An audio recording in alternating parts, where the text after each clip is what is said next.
കാരണം ഇതിനകത്തൊരു പ്രശ്നം, മിക്ക ആൾക്കാരും നമ്മൾ പറയുന്നത് കേൾക്കുന്നില്ല. ഇവിടെ എന്താ ചോദിക്കാൻ പറയാനോ ആളില്ലേ? എന്താ കാര്യം?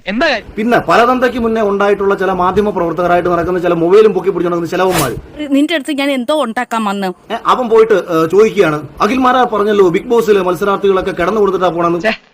അയ്യേ, വൃത്തികെട്ട ഏർപ്പാട്. യവനെയൊക്കെ മോന്താണ്ട് അവനെ ചെബുക്കലടിച്ച് പറിക്കല്ലേ വേണ്ടത്. അവൻ കയ്യിൽ കിട്ടിയിരുന്നെങ്കിൽ ഒന്ന് പെരുമാറായിരുന്നു.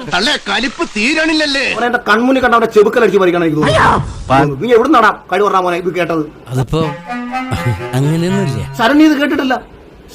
ശരണ്യ ബിഗ് ബോസിനകത്ത് നിൽക്കുമ്പോൾ ഉണ്ടായ ഒരു വിഷയം, അല്ലെങ്കിൽ ശരണ്യ ആയിക്കോട്ടെ മറ്റൊരു സ്ത്രീ ആയിക്കോട്ടെ, ഇവരടുത്ത് പോയി ചോദിക്കുന്ന ഇതാണ്. ഒരു കുത്തിത്തിരിപ്പുണ്ടാക്കിയപ്പോ എന്തൊരാശ്വാസം. ഇതിപ്പം കേട്ടോ ഞാൻ ഇങ്ങനെ പറയുന്നത്? ഒരു കയ്യബദ്ധം നാറ്റുകരുത്. അനാവശ്യം പറഞ്ഞ നിന്റെ പറങ്ങാണ്ടി മോന്തെ അടിച്ച് പൊളിച്ചളെ അറിയാം നിനക്ക്. പച്ച തെമ്മാടിത്തരങ്ങള് ഓൺലൈൻ മാധ്യമ പ്രവർത്തന കോപ്പ എന്നും പറഞ്ഞുകൊണ്ട് എവരൊക്കെ നടന്ന ഒരാൾക്ക് ചോദിക്കുകയാണ്. അപ്പൊ ഇത് ചോദിക്കുമ്പോഴത്തേക്ക് ഈ കാര്യം എന്താണെന്ന് കേൾക്കാതെ ഈ പെൺകുട്ടികൾ പെട്ടെന്ന് അതിനകത്ത് റിയാക്ട് ചെയ്യുകയാണ്. എടാ നീയൊക്കെ നിന്റെയൊക്കെ സ്വഭാവമുള്ളവന്മാർ ചെയ്യുന്ന പണി എന്ന് പറഞ്ഞാൽ സ്വന്തം അമ്മയുടെയും ഭാര്യയുടെയും ബെഡ്റൂമിനകത്ത് ക്യാമറ വെച്ചിട്ട് നീയൊക്കെ റീച്ച് ഉണ്ടാക്കാൻ വേണ്ടിയിട്ട് കാണിക്കുന്ന സ്വഭാവങ്ങളാണ്.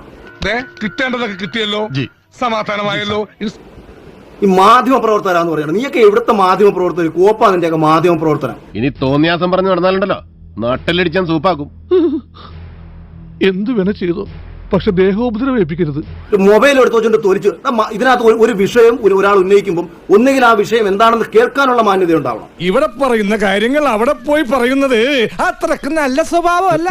അല്ല, നമ്മൾ പറയാത്ത ഒരു കാര്യം അനാവശ്യമായിട്ട് ഞാൻ പറഞ്ഞു എന്ന് പറഞ്ഞുകൊണ്ട് അങ്ങ് പ്രചരിപ്പിച്ചിട്ട് നടക്കുകയാണ്. വെറുതെ അല്ലോട് തന്നെ പരദൂഷണം വറീതെന്ന് വിളിക്കുന്നത്.